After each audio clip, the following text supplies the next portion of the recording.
What's going on, everybody? This is a new segment we're doing here with our interviews. And for our first one here, we have the wonderful Jochen Graf, who many of you may know as his time with the Rowdies, and then some of you may also have seen him around the stadium since his time playing with us. Jochen, how you doing, buddy? Doing well, man. Doing well. Happy to be here. Great to catch up and chat. Yeah, man. I mean, so I was lucky enough to be with the club when you were with us and get to know you a little more personally. And you were always just such a stand-up guy to me and to all the staff and to everybody there. So it was always a pleasure to see you. You always had such a great attitude. And so just to kind of see your life kind of take off since your time with the Rowdies and go where it is today, which we'll get into eventually.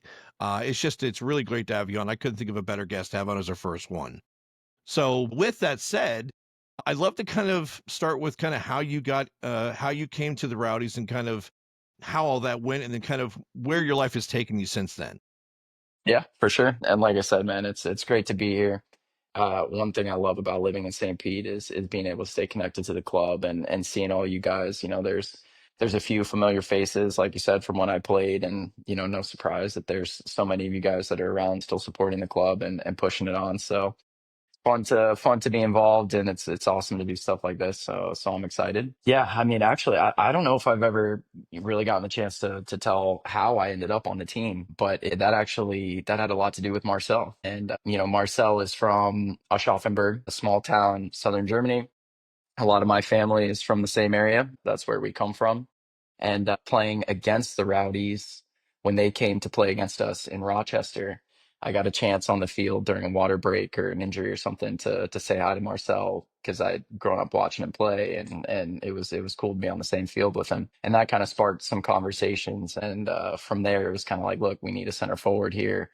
That was when meetings with Lee and the guys started to take place as we got to the end of the season there, and it was amazing to get to join the team because looking at it from the outside, different club and playing in different parts of lower leagues in Europe, you look back on the U.S. and what's going on, and the Rowdies have been, they are, and they've always been, a huge name in American soccer. So yeah, Marcel was kind of the first conversation there where we said, "Hey, look, maybe there's something that would be possible." And then I think we played away to Tampa, a month, 2 months later, and I got a goal, and I think we ended up drawing on the night 2-2. But that was a good enough audition for me to get an opportunity and landed me here. I actually remember that. I remember the goal at home. I remember just not only just the pace at which you play, because anyone who's seen you knows that you're incredibly fast, but it was the your movement off the ball was so smart. You always were looking for the pockets, and it just felt like anytime the ball was coming to you, you were always goal dangerous. And it was something me as a defender, I was always jealous of because that was not me. My job was to stop you. I was never a striker. And guys like you tormented me my entire playing career because it's so hard to stop a guy who's one fast, two smart, and three has great vision on the field. So as a fan, I was super excited to see you come into the team. So I mean that's really I had no idea that you had that interaction with Marcel, or you had that history with him. I did know that you had played time in Sweden for a number of years. I don't remember how many exactly, but I did remember that you had what about 5 years? Yeah, 4 years Yeah, 3 4 over years. there, toiling away in the lower divisions, kind of trying to make my way. Yeah, amazing though. It's interesting because it's like, I have a European passport, so that helped. So it's not easy for American players to go and sign third, second division in different countries, but because I had the German passport, I was able to do it, and it just kind of gave me a chance to, I was under the radar, didn't get a lot of attention when I was coming out of school, and just thought, okay, I'm going to start my journey, and that was. Yeah, that time in Sweden, I played a little bit in Germany, and then the time in Sweden was kind of where I look a little bit too late. I was already in my early 20s, but obviously a little bit different of a landscape, 10, 15 years ago that compared to what we have now. So I was just kind of getting after it. I didn't really know what I was doing. I just knew I wanted to play, and yeah, I mean, look, you have super high ambitions when you start your playing career as a kid. You want to reach the highest levels. But I think when you get into it and you realize the level of difficulty, how competitive it is, the amount of amazing players from coming from every country around the world, you start to see, you're lucky to have a spot getting paid to play anywhere. And then from there, it gave me that springboard to kind of learn what it meant to be a professional and the realities of what, football actually looks like in the rest of the world. And I think that helped me, kind of max out the most that I could get out of myself as a player. And yeah, playing here was probably like the culmination of everything that I'd went through, because it was such a great club to play at, and there were so many good players here. So yeah, it was a long journey, and then you end up here, and like I said, you don't really know what you're doing when you get going. Yeah, like I said, signing here kind of set my path for the rest of my life after soccer as well. So it's luckily it's all worked out in the end, but it was, yeah, it was a ride. Yeah, and so I gotta wonder, how is it to come into the Rowdies and you've got guys like Marcel Schaefer, Joe Cole, Tamika McIndoe, and some of these other great players that have had European experience, some obviously more than others, being Joe Cole and Marcel, but have this knowledge and have this experience world and being established within the team. How do you, as a player, being new into this environment, find your place within the team? Like, I mean, just you or any player in general. Like, what is something you would tell a young player or a younger you? Key piece of advice getting into that kind of situation. Yeah, I mean, I have a lot of incredibly talented young players, young clients that are making their way on their up the ladder. And when we talk about what it takes to belong in this first team environment, and when you come across players like Marcel and Joe, and you look at some of these guys, that I work with now that are 17, 18 years old, they're playing first team football. Adrian Wibowo at LAFC, Adrian got subbed on for Olivier Giroud last weekend. I saw that. So, he's just a kid from West Hollywood. And when you're in those situations, I think it's, you got to have that delusional confidence that you belong on the same field as them, because even though you probably don't, you have to believe that you do.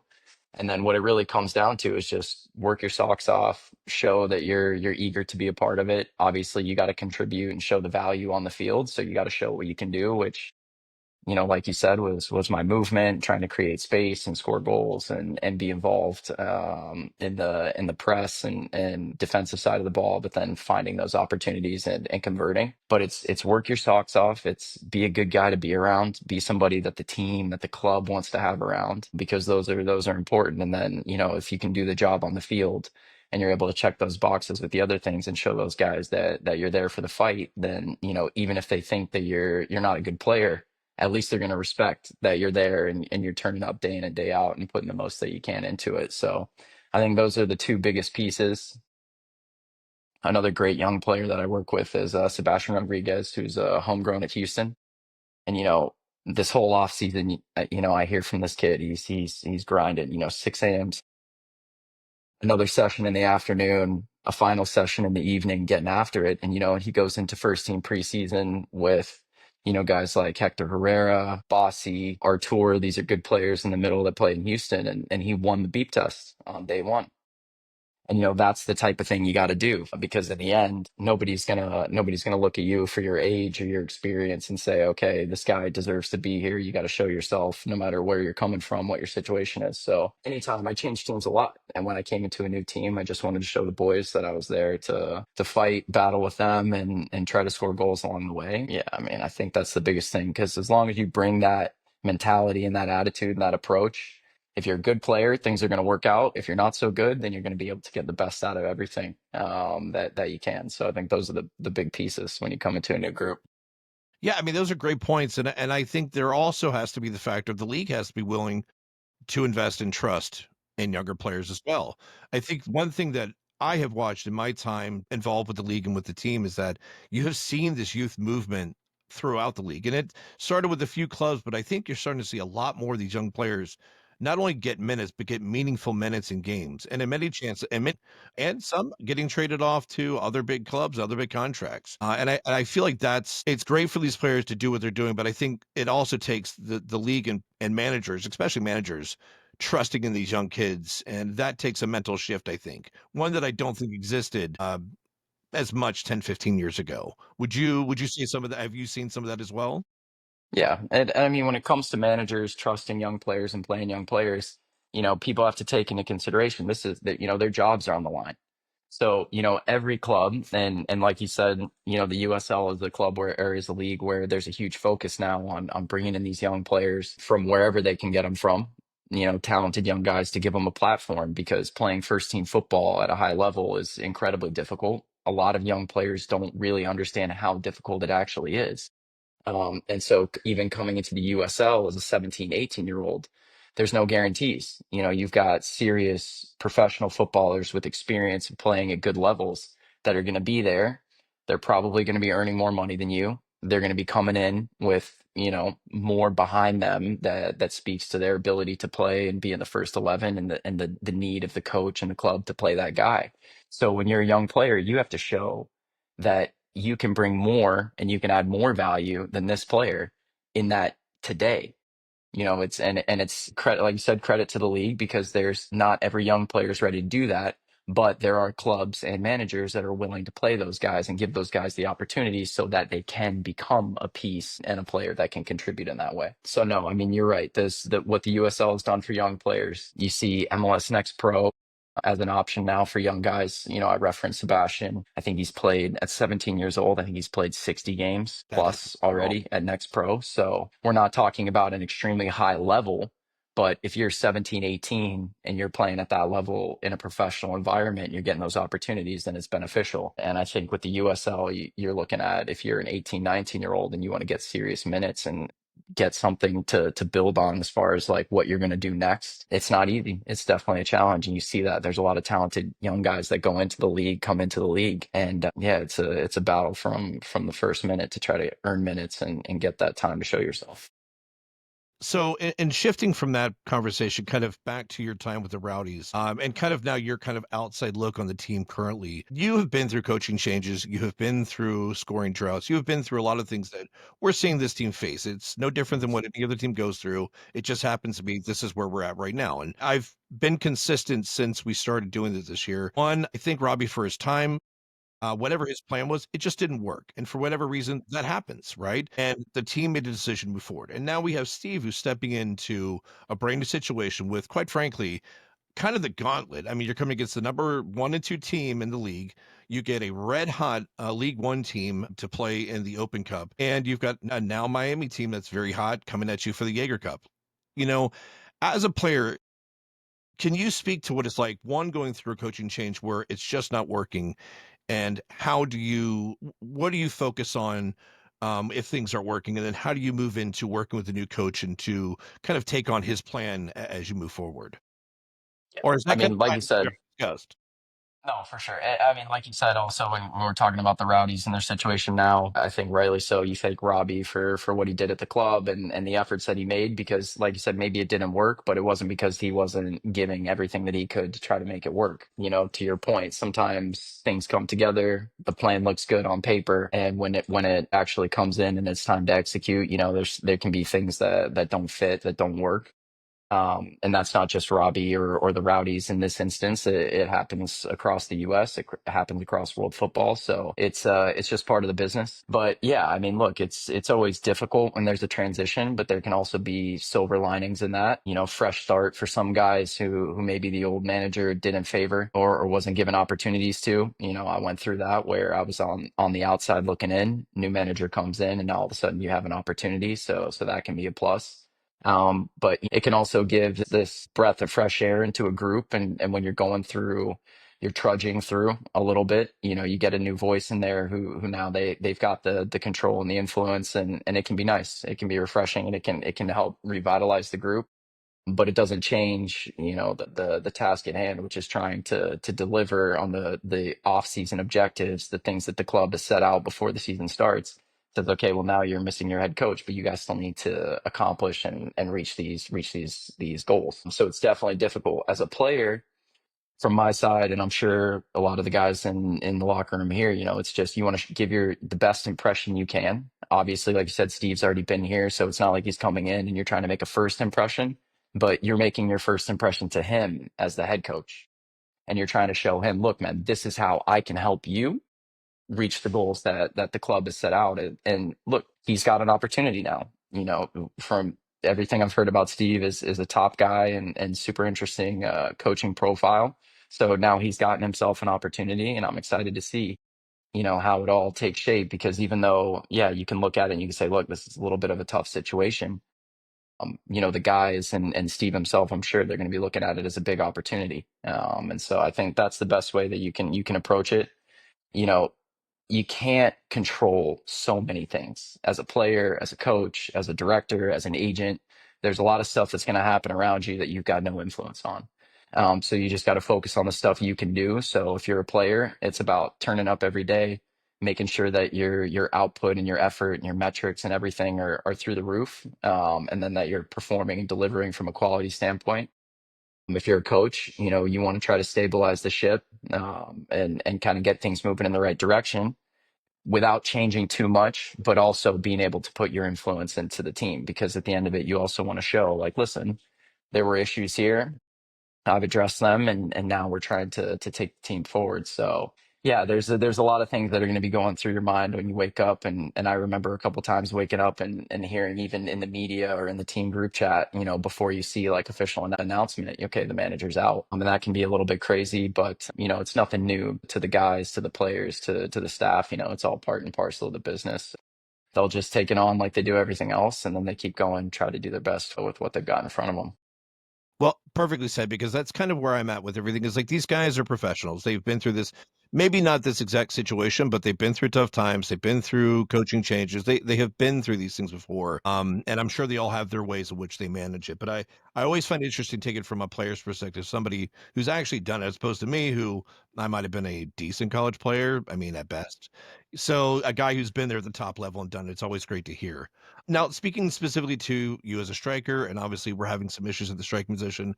By no means am I asking you to say anything directly with our two strikers, but more so just when you see what's going out there in the field. To me, what I feel like with Artiaga specifically is this is a guy who knows what to do. He's a veteran of this league. He knows how to play the game.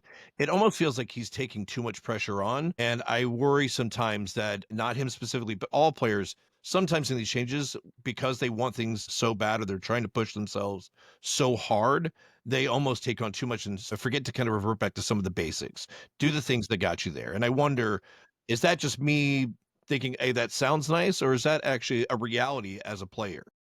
Yeah. Yeah. I mean, look, as it relates to Arteaga and the rest of the attack with the Rowdies, I mean, look, sometimes I went through that myself, and definitely attacking players go through this where, you almost want it so bad that it can be a little difficult to actually get it. Whereas when you think about your form or years that you've scored well and produced, you're not thinking about it. It's just happening. So I think there's definitely an element of that for not just him, but any, especially a center forward whose job is to score the goals. But like you said, I mean, we're talking about a position which is incredibly difficult when we're Yeah. talking about the USL market to find and sign top players. It costs a lot of money. There's not a lot of guys. I think you look at a situation like Cal.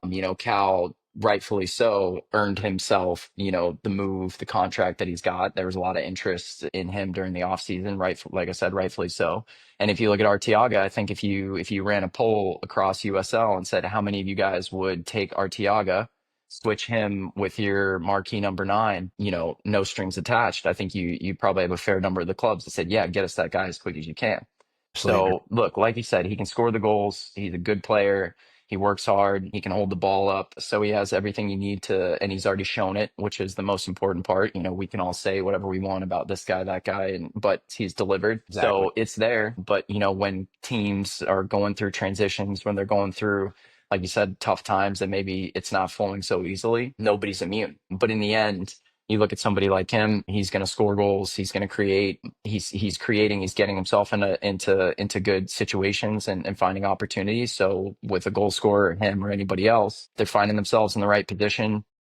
The ball is going to start finding the back of the net more consistently at some point, and it's just like anything else. You just got to keep going, getting after it, and yeah, like I said, I'm sure he'll find a way to get a good run going, and that'll help the team. But yeah, as the team stabilizes a little bit and starts to find some more flow, regularity, consistency, and especially they can experience some success, Yes. then I mean, I'm sure you're going to see a lot of that is going to come from him scoring the goals. Yeah, and one thing I tried to stress to people on the podcast was like, and I think Dan actually brought it up first, was we're not even 10 games into the season. Yeah. We're only Yes. 3 into Steve's career. I mean, Yeah. people are asking a lot of things to happen in a very short period of time. And one thing that I have tried to put out there is just patience. And I get that that's tough as a fan, because we have a level of expectation. You know, this is our 50th anniversary year. That's not very few teams, and not just in, the US, but a lot of teams. 50 years is a long time, especially in the US. It's a long history, and we have a lot of expectation. And we're coming off one of the best runs I think we've had in the modern era, under a coach that really kind of set the standard for us. So I think fans sometimes have to remember that we had we were at the top there. We're where we know where the bar can be, but sometimes you have to go through um, these waves of emotion where you're gonna get back to where we were. I think we all believe that, but sometimes you just have to be patient, allow the team to kind of find themselves, find their groove, and allow these players to figure it out. Look, we know there's plenty of talent on that field. I mean, if you look across a roster, there is a lot of talent. There's a lot of teams that would kill to have half the players, if not more, what we've currently got signed. And so I would just encourage people to just, again, listen. And if you don't listen to me, listen to Yakin. Be patient, guys. I'm telling you, this will come together if you allow it to take its course. So now, again, we just tapped on to this being the 50th anniversary. That's a huge thing for not just me as a Rowdies fan, as somebody who was back in the 80s sitting in the old sombrero watching Perry Vanderbeck and Farouk Karishi and Winston Dubois. Some of these, I mean, Steve Wegerle, these guys play. I mean, and here we are all these years later, and we're still here. Tell me, just as a person who's played, or as a fan of soccer in general, when you hear that, what does that say to you? Like, what does it do? And then kind of also, what does that feel like for the Rowdies? Like, how do you look at this year and just that legacy? What does it mean to you?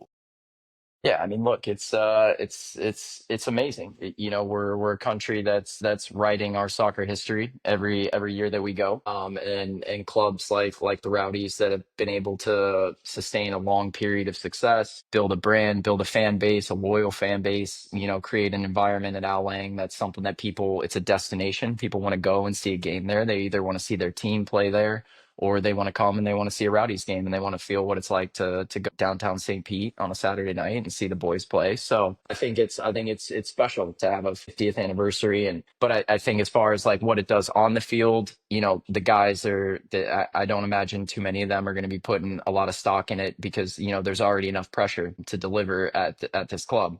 So it can be a blessing and a curse. You can look at it, and if you start to say to yourself, well, you know, damn, we're 50th anniversary, we're 10 games in, and it's not going exactly how we had it drawn up. You know, you want to try to stay away from those type of thoughts because these guys and players that come here represent the club and feel what it means to play for the Rowdies.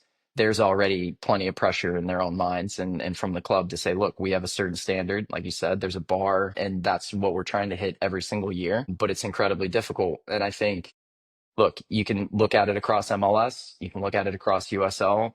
There's a lot of clubs that through the first 10 games, they're probably not overly thrilled with how it's gone. But it's a long year. A lot of stuff is going to happen. There's tons of games. There's cup games. There's travel. There's injuries. There's suspension. There's coaching changes. There's acquisitions and sales of players that are going to happen, and things are going to look a lot different by the end of the season or by when we start to look at okay who's getting into playoffs here versus what it is now. So it's just about when you're in the team, if you're the manager, when you're inside the club, fans expect things to work. You know, you look at teams, if a team could spend, the most money out of everybody and win every year, then everybody with a checkbook would be doing it, right? Exactly. But it's a lot more complex than that. And even though it's a simple game, when we're talking about building a roster, building a franchise and sustained long-term success, it's not as easy as the Rowdies have made it look, for a long time now.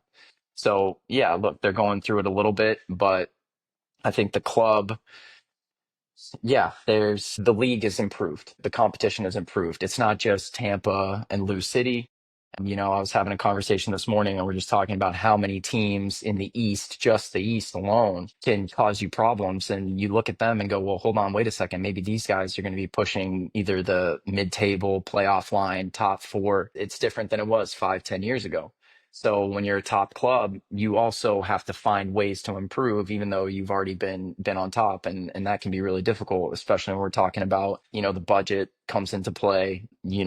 Every team across the USL would probably tell you save a couple. Would say, listen, we some more money would really be helpful and would really be great. That's the nature of playing in a second division, for example. It's There's not somebody sitting there saying, look, here's 20, 30, 40 million dollars, go get your guy.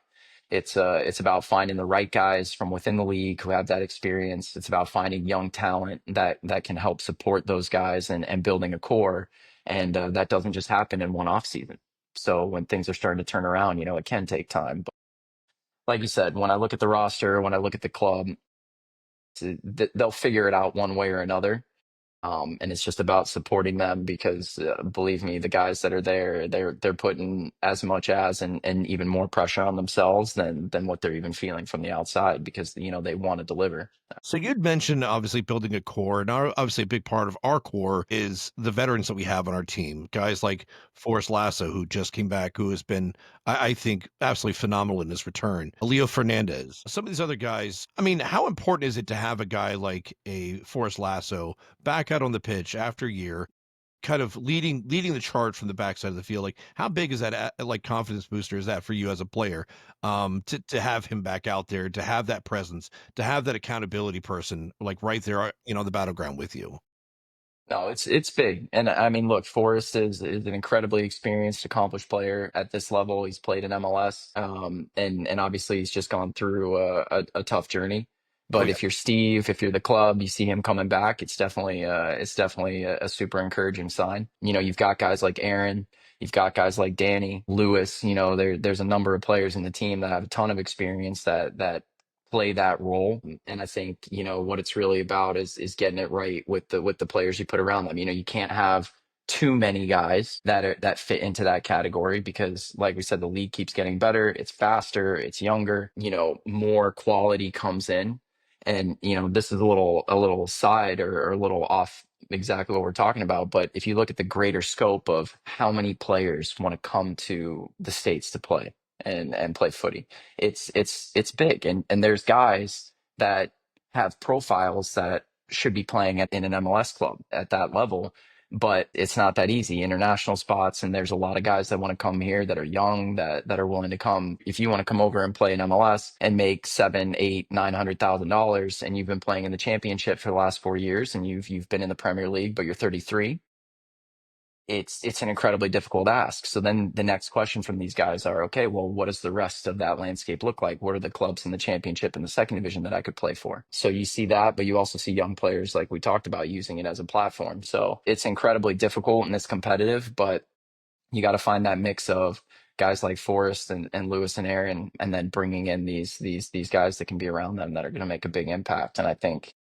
when you look at the teams in the USL that have had a lot of success over the last 4 or 5 years, they've been the ones that have kind of been pushing it. They're making big signings. They're signing players for figures that we haven't seen in at the USL level. But there's also guys that are making less than what you'd imagine that are making a big impact. So it's about finding that balance. And like I said, it's not always easy. I really appreciate all your input as far as like with the team and your experience with not just the Rowdies, but the league and obviously being around here and also being a fan of the area and the team. I want to talk a little bit now kind of on your time since you left the Rowdies.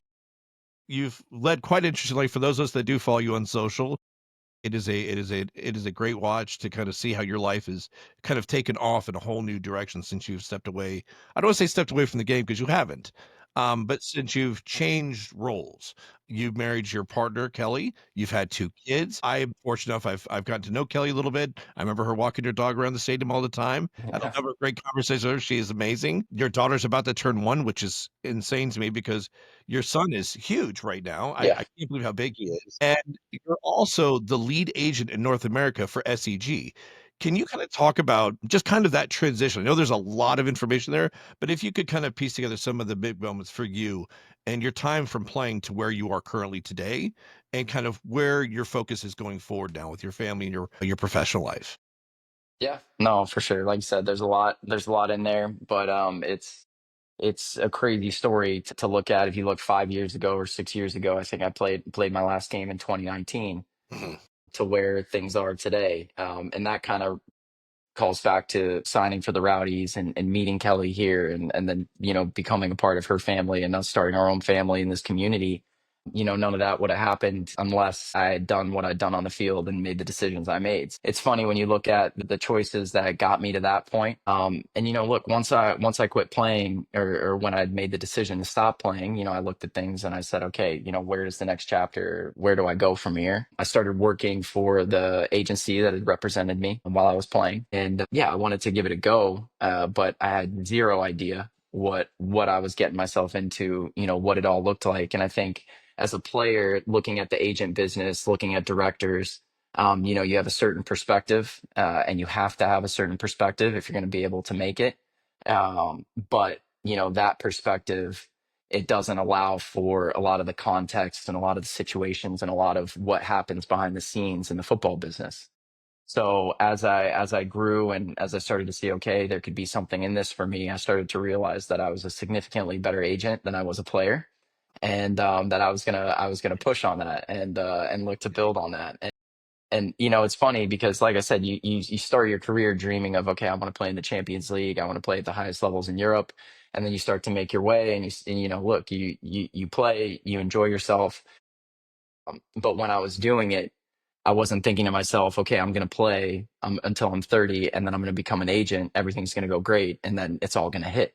That certainly wasn't the idea. It was really one of those where it was like, I started in it. I wanted to see, how I could do, and I started out okay. And I think that showed me enough to say, okay, look, I'm going to stick with this and try to push it and see where I can take it. But it's such a competitive industry.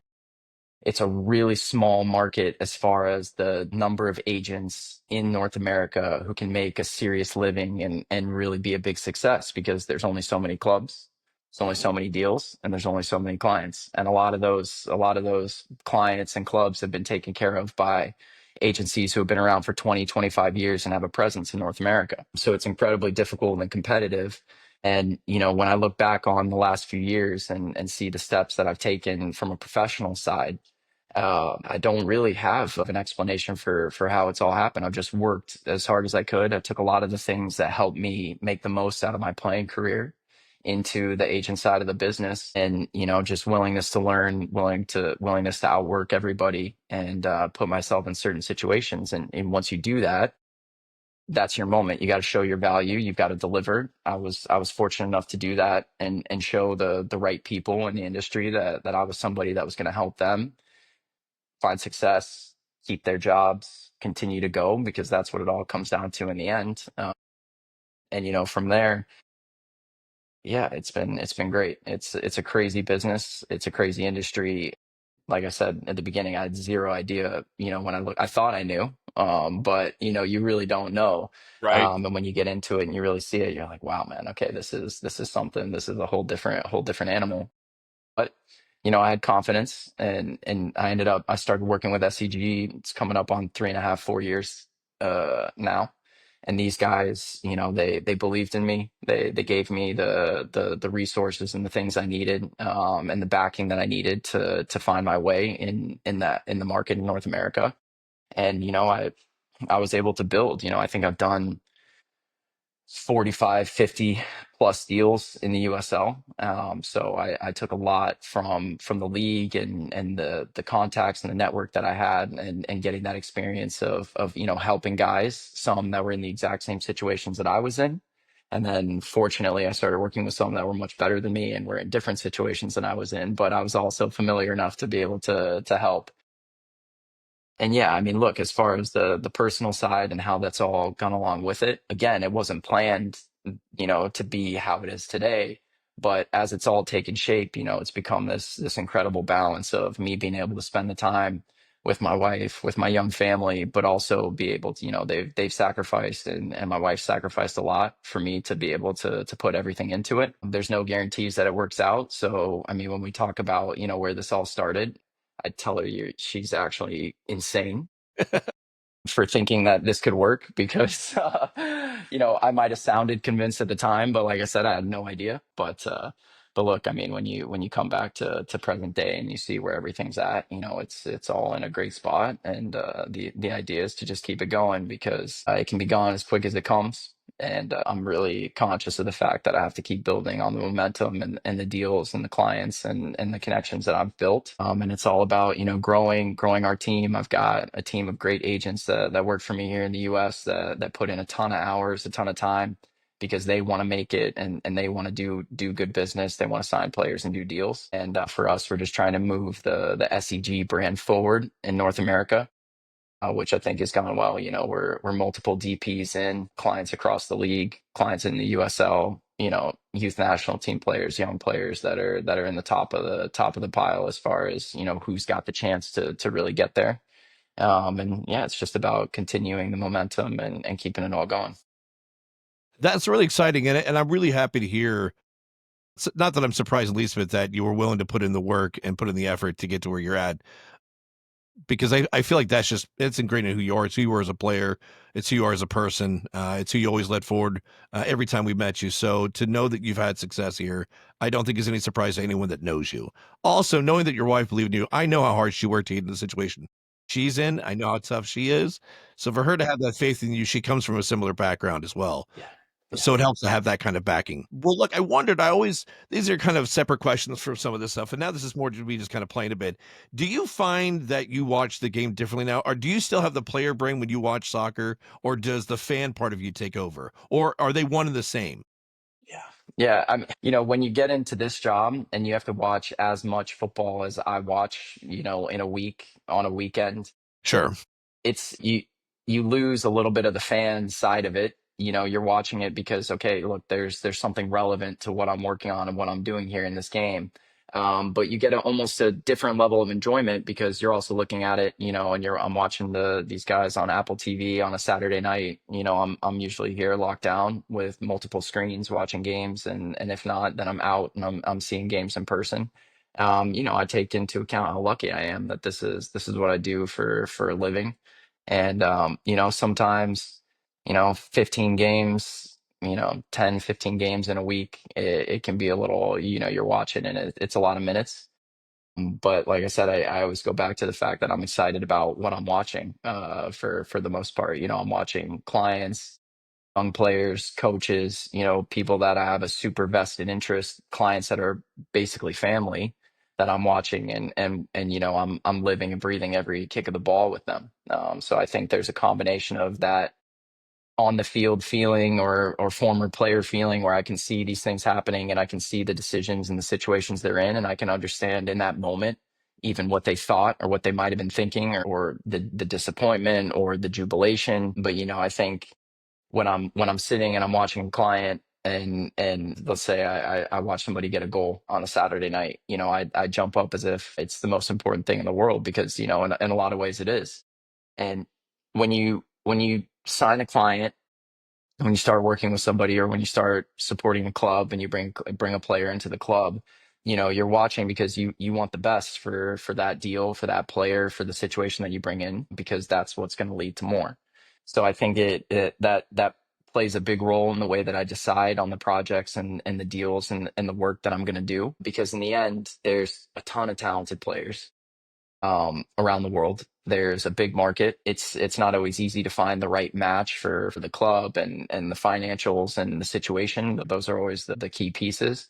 But in the end, I want to make sure I know that if I'm working with quality players, quality human beings, good people, and they can deliver on the field, then that's what's going to afford me the opportunities to continue to bring players in and show that these clubs can trust us, can trust SEG, and trust myself that we're going to bring in talent that'll deliver, but is also going to contribute in a big way to the culture in the club and the way they go about their business. So I really look at that when I'm making a decision on a client or a player or a deal because it has a big impact. So yeah, it can be interesting because you also, you can't always pick. Sometimes things happen and you just got to go with it and you got to work, a certain deal or a certain client. But in the end, if you want long-term success, your guys have to be guys that make people's lives easier and make people's jobs easier, not the other way around, right?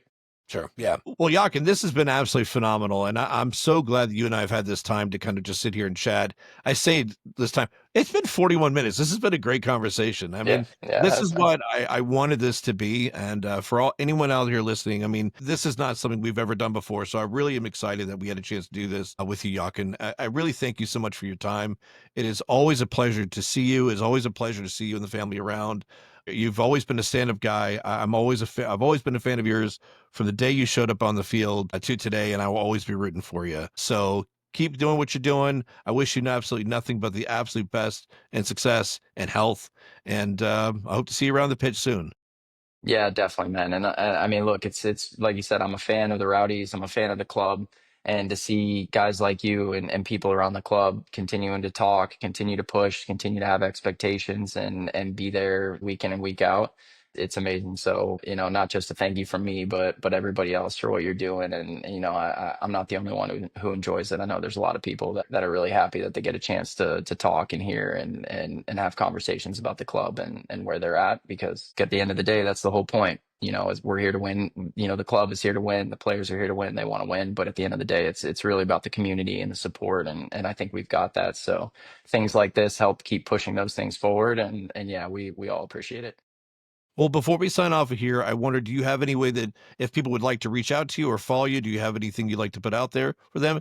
I can always put it in the comments section below or in the description as well if you prefer that way. Completely up Yeah. to you. Yeah, you can. I mean, look, I use my Instagram for a lot, so people can follow me there, can message me there.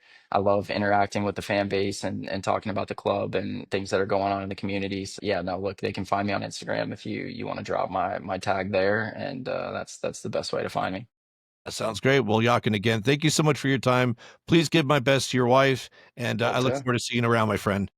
Awesome. Yeah, we'll speak soon, Ben. Thanks a lot, man. I appreciate it.